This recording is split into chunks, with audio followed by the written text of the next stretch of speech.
نوح بقالی کا یہ خیال ہے کہ موسیٰ علیہ السلام جو خضر علیہ السلام کے پاس گئے تھے وہ موسیٰ علیہ السلام بنی اسرائیل والے نہیں تھے بلکہ دوسرے موسیٰ تھے۔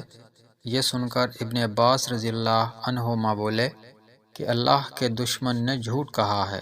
ہم سے ابی بن کعب رضی اللہ عنہ نے رسول اللہ صلی اللہ علیہ وآلہ وسلم سے نقل کیا کہ ایک روز موسیٰ علیہ السلام نے کھڑے ہو کر بنی اسرائیل میں خطبہ دیا تو آپ سے پوچھا گیا کہ لوگوں میں سب سے زیادہ صاحب علم کون ہے؟ انہوں نے فرمایا کہ میں ہوں۔ اس وجہ سے اللہ کا غصہ ان پر ہوا کہ انہوں نے علم کو خدا کے حوالے کیوں نہ کر دیا۔ تب اللہ نے ان کی طرف وحی بھیجی کہ میرے بندوں میں سے ایک بندہ دریاؤں کے سنگم پر ہے جہاں فارس اور روم کے سمندر ملتے ہیں، وہ تجھ سے زیادہ عالم ہے۔ موسیٰ علیہ السلام نے کہا، اے پروردگار، میری ان سے ملاقات کیسے ہو؟ حکم ہوا کہ ایک مچھلی زنبیل میں رکھ لو، پھر جہاں تم اس مچھلی کو گم کر دو گے تو وہ بندہ تمہیں وہیں ملے گا۔ تب موسیٰ علیہ السلام چلے اور ساتھ اپنے خادم یوشع بن نون کو لے لیا، اور انہوں نے زنبیل میں مچھلی رکھ لی۔ جب ایک پتھر کے پاس پہنچے، دونوں اپنے سر اس پر رکھ کر سو گئے، اور مچھلی زنبیل سے نکل کر دریا میں اپنی راہ بناتی ہوئی چلی گئی، اور یہ بات موسیٰ علیہ السلام اور ان کے ساتھی کے لیے بے حد تعجب کی تھی۔ پھر دونوں باقی رات اور دن میں جتنا وقت باقی تھا چلتے رہے۔ جب صبح ہوئی، موسیٰ علیہ السلام نے خادم سے کہا، ہمارا ناشتہ لاؤ۔ اس سفر میں ہم نے کافی تکلیف اٹھائی ہے، اور موسیٰ علیہ السلام بالکل نہیں تھکے تھے، مگر جب اس جگہ سے آگے نکل گئے جہاں تک انہیں جانے کا حکم ملا تھا، تب ان کے خادم نے کہا کہ آپ نے دیکھا تھا کہ جب ہم صخرہ کے پاس ٹھہرے تھے تو میں مچھلی کا ذکر بھول گیا۔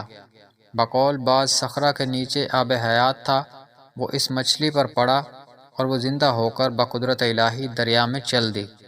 یہ سن کر موسیٰ علیہ السلام بولے کہ یہ ہی وہ جگہ ہے جس کی ہمیں تلاش تھی، تو وہ پچھلے پاؤں واپس ہو گئے۔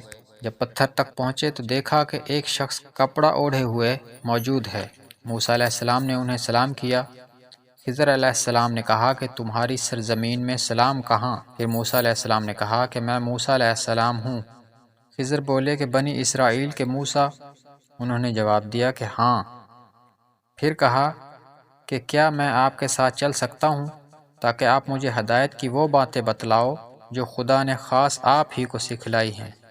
خضر علیہ السلام بولے کہ تم میرے ساتھ صبر نہیں کر سکو گے۔ اے موسیٰ، مجھے اللہ نے ایسا علم دیا ہے جسے تم نہیں جانتے، اور تم کو جو علم دیا ہے اسے میں نہیں جانتا۔ اس پر موسیٰ علیہ السلام نے کہا کہ خدا نے چاہا تو آپ مجھے صابر پاؤ گے، اور میں کسی بات میں آپ کی نافرمانی نہیں کروں گا۔ پھر دونوں دریا کے کنارے کنارے پیدل چلے۔ ان کے پاس کوئی کشتی نہ تھی کہ ایک کشتی ان کے سامنے سے گزری، تو کشتی والوں سے انہوں نے کہا کہ ہمیں بٹھا لو۔ خضر علیہ السلام کو انہوں نے پہچان لیا اور بغیر کرایہ کے سوار کر لیا۔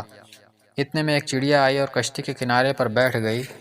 پھر سمندر میں اس نے ایک یا دو چونچیں ماری۔ اسے دیکھ کر خضر علیہ السلام بولے کہ اے موسیٰ علیہ السلام، میرے اور تمہارے علم نے اللہ کے علم میں سے اتنا ہی کم کیا ہوگا جتنا اس چڑیا نے سمندر کے پانی سے۔ پھر خضر علیہ السلام نے کشتی کے تختوں میں سے ایک تختہ نکال ڈالا۔ موسیٰ علیہ السلام نے کہا کہ ان لوگوں نے تو ہمیں کرایہ لیے بغیر مفت میں سوار کیا، اور آپ نے ان کی کشتی کی لکڑی اکھاڑ ڈالی تاکہ یہ ڈوب جائیں۔ خضر علیہ السلام بولے کہ کیا میں نے نہیں کہا تھا کہ تم میرے ساتھ صبر نہیں کر سکو گے؟ اس پر موسیٰ علیہ السلام نے جواب دیا کہ بھول پر میری گرفت نہ کرو۔ موسیٰ علیہ السلام نے بھول کر یہ پہلا اعتراض کیا تھا۔ پھر دونوں چلے۔ کشتی سے اتر کر ایک لڑکا بچوں کے ساتھ کھیل رہا تھا۔ خضر علیہ السلام نے اوپر سے اس کا سر پکڑ کر ہاتھ سے اسے الگ کر دیا۔ موسیٰ علیہ السلام بول پڑے کہ آپ نے ایک بے گناہ بچے کو بغیر کسی جانی حق کے مار ڈالا، غضب ہو گیا۔ خضر علیہ السلام بولے کہ میں نے تم سے نہیں کہا تھا کہ تم میرے ساتھ صبر نہیں کر سکو گے؟ ابن عیینہ کہتے ہیں کہ اس کلام میں پہلے سے زیادہ تاکید ہے، کیونکہ پہلے کلام میں لفظ لک نہیں کہا تھا، اس میں لک زائد کیا جس سے تاکید ظاہر ہے۔ پھر دونوں چلتے رہے حتیٰ کہ ایک گاؤں والوں کے پاس آئے۔ ان سے کھانا لینا چاہا، انہوں نے کھانا کھلانے سے انکار کر دیا۔ انہوں نے وہیں دیکھا کہ ایک دیوار اسی گاؤں میں گرنے کے قریب تھی۔ خضر علیہ السلام نے اپنے ہاتھ کے اشارے سے اسے سیدھا کر دیا۔ موسیٰ علیہ السلام بول اٹھے کہ اگر آپ چاہتے تو گاؤں والوں سے اس کام کی مزدوری لے سکتے تھے۔ خضر علیہ السلام نے کہا کہ بس اب ہم اور تم میں جدائی کا وقت آ گیا ہے۔